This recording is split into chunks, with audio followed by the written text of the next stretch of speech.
kabajamoota fi hordoftoota biiftuu Oroo bakkuma jirtanitti akkam jirtu nageenyi keenya kabajaa isin haa ga'u isiniin jenna kun biiftuu Oroodha.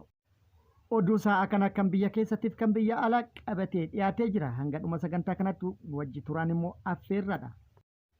Hangafoota oduu isin dhageessisa. Oduun jalqaba lolli akka dhaabbatu jechuudhaan jeneraalonni ajajoota waraana Itoophiyaa mormii cimaa dhageessisanii jiru. Kun immoo mootummaa Itoophiyaa biratti rifaatu guddaa uumuun dhagahamee jira. Guutuu oduu kana qabadhee jira. Waa hedduu irraa argattu. Oduun itti aanu Oromiyaa bakkoota garaagaraatti lolli ijoollee jaalmarrootii fi waraana mootummaa gidduutti deemaa jiru itti fufee jira. Lola bakkoota garaagaraatti deemaa jiruun ijoolleen jaalmarroo injifannoo arganne jechuudhaan labsachuulleen dhagahamee jira. Guutuu oduu kanallee qabadhee jira.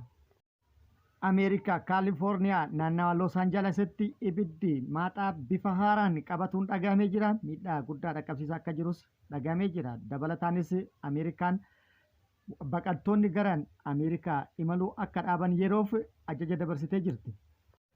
Oduu ispoortiillee qabna. Oduuwwan kanneenii fi kan biroo wajjin guutuu oduu wajjin isin wajji ka turanii Bariisoo Ganamooti. Guutuun oduu akka itti aanu kanatti isiniif dhiyaata. Ajajoonni waraana mootummaa kanaan booda lola waan jedhamu deemnee loluu miti dhaga'uu hin feenu jechuudhaan mootummaa dura dhaabbatanii jiru. Walgahii mana maree bakka bu'oota uummataa irratti ajajoonni waraanaa hirmaatan abdii kutatuu isaanii argisiisanii jiru. Kanaan booda waraanni akka hin barbaachifne himuudhaan waraanni akka dhaabbatuu qabu akeekkachiisanii jiru. Kan suura irratti argitan kun ajajaa waraana Itoophiyaatti Birgeedar Jeneraal Kabbada Raggaasaa jedhama. Birgeedar Jeneraal Kabbada Raggaasaa haala itti aanu kanaan yaada isaa ibsatee jira.